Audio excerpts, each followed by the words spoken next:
Well, welcome back. Ladies and gentlemen, as we explore the future with 3D Capital, an undervalued asset manager with holdings in AI, blockchain, biotech, junior resources, and more. Joining us to actually talk about some of these investments, the company itself, share buybacks, and so much more, we have Jackson, the Director and VP of Investments. First and foremost, welcome, sir.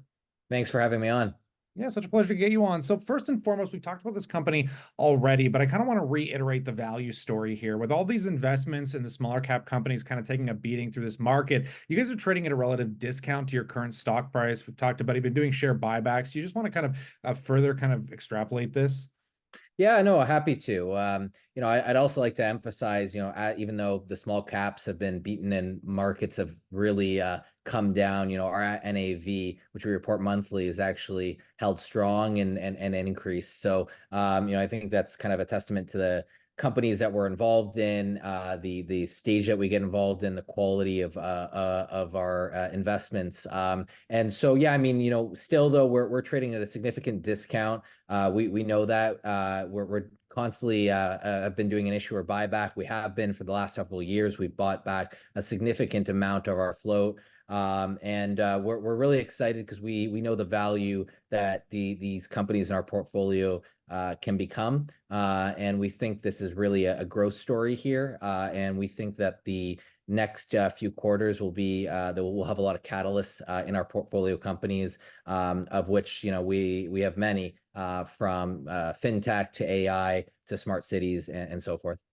Yeah, and I think it's really incredible too if people look through the variety of holdings you have, because a lot of them are much more safer, municipal focused, like software, AI, and infrastructure oriented, to even like crypto related, rebuilding the rails of payment gateways and stuff like that, which is really fascinating to kind of just buy one stock, get all this exposure to even some of these companies that are private. And I want to dive into one of these because it's a sector that I found a lot of success in earlier on that has to do with psychedelics, as you kind of recently started to enter a share purchase agreement with Lofos Holdings, which is kind of focused toward peyote and kind of just the regulatory front on that, I think mostly in Canada and abroad as it stands right now. Do you want to just talk about this investment?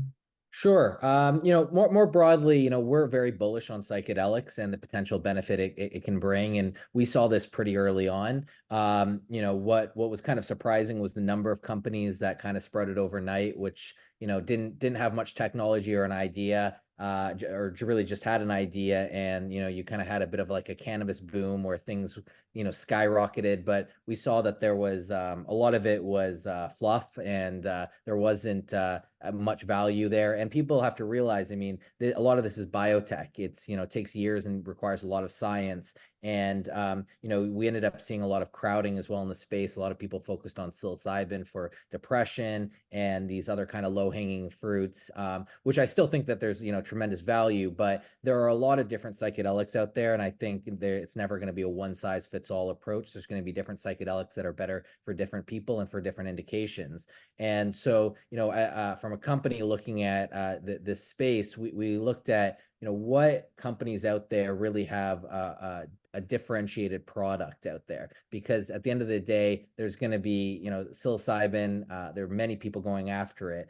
And so, we ended up coming across this company, Lofos, which is focused on peyote, which the active ingredient is mescaline. And there's a lot of, very interesting preliminary research on there. And, it's something that has kind of been, I won't say missed, but has been a lack of focus on compared to psilocybin or LSD, or ketamine or some of these other ones. And, we think this could be extremely interesting to be a first mover here.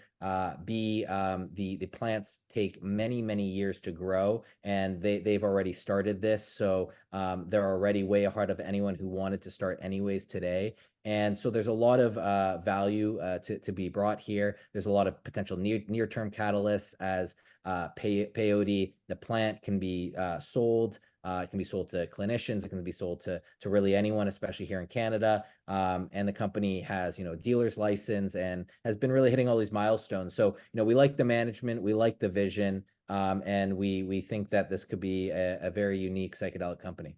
Yeah, I appreciate the insight, and I think I was doing a little digging there, and you can quote me if I'm wrong, but I think they cut the growth cycle to plant because, like you said, it's usually 15 years, but I think they cut it down to just a few years. But looking forward here too, kind of getting involved in such a variety of companies. Do you find yourself kind of becoming an activist in these companies? I know there was a bit of announcements there when it comes to unlocking shareholder value with Birch Tree Holdings, but how do you guys find yourselves getting directly involved? So we like to talk about when we speak about 3D that we like to help build companies, and so we like to help add value. Now, that's not necessarily meaning we're getting involved in day-to-day operations, but when we make investments, especially for larger investments and companies that we really believe in, we want to help out, and that can be in a variety of different ways. The whether it's our fintech micropayments company Tota Q, we connecting them to our health tech. Wearable technology company, AIML, which will probably be the first FDA-approved blood pressure measuring device. We've connected them together, and now they're working on new projects together that really unlocks value for both companies. So we're very much about finding synergies between companies in our portfolio and helping them, whether that's financially, whether that's from advice, whether that's from a board position. We really want to help unlock value as best as we can.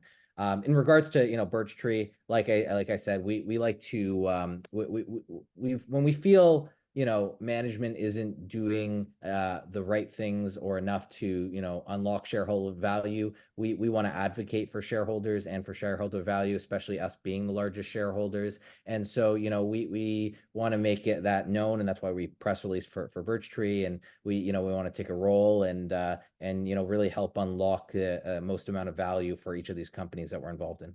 Yeah, definitely appreciate all the insight here. And as always, we'll pass it off to the viewers. We'd love to know what you think in that comment section below. And consider subscribing because as news and catalyst, as mentioned, hits the wire, we're going to bring it to you here as well. But on that, we look forward to catching you in the next one.